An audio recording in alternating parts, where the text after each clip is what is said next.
the business of what do you need to know in order to become a successful poultry farmer, and particularly when you have never done it before. What are those things that you need to understand?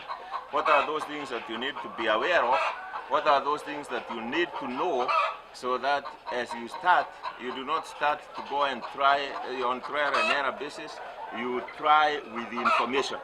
You do the business with the information. So one of the things that are very key in order to do this kind of commercial farming is that you need to have space.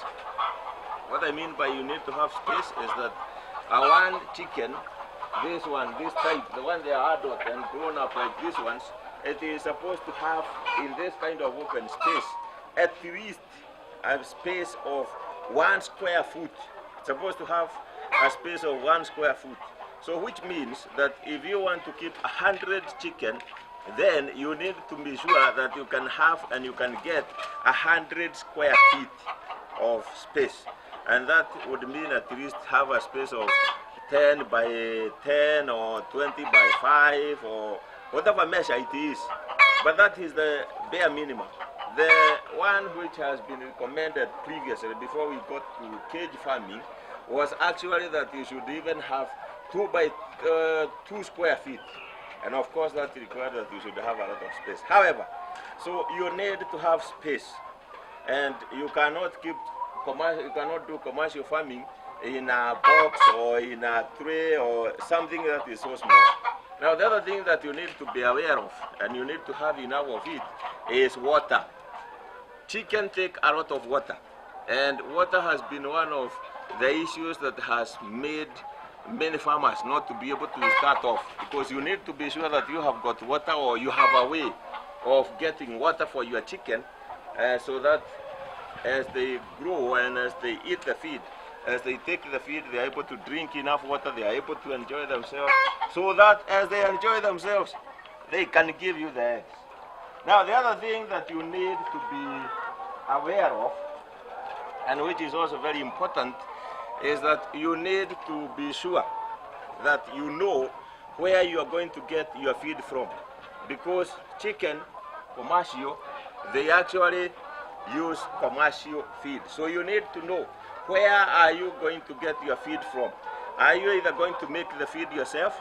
Are you going to buy the feed from the shops, from those manufacturers like Unga, Pebe, many factories in Vika, Chania, all of those factories? Or exactly what are you going to do? Because all these chicken, you cannot rely on giving them vegetables and leftovers from the house. So you have to know where are you going to get feeds from. Now there is another fourth very important support thing, and that is, do you have a vet? Do you have a vet or an agro vet which has got a qualified vet around, so that in case you have got any issue, you have got any chicken that falls sick, you are able to address that issue very quickly? Because when those issues are ignored, as one chicken gets sick, you do not address it, they have a tendency of spreading the bacteria or the virus very fast, and you can easily lose all of your chicken just because of being slow in attending to that. And of course, very key also is the capital, because you need to be sure that you have got some source of money, because you need to buy the chicks, you need to put up the house if you are not having one, and you need to be sure that you are going to be able to buy the feed. You need to be sure that you are going to buy medication when it will be necessary. You need to be sure that all of those things that are key have been taken care of. And having understood those things and having taken those ones into consideration, then you are in a position to move and be able to say, Jake, poultry farming, here I come. You should be able to do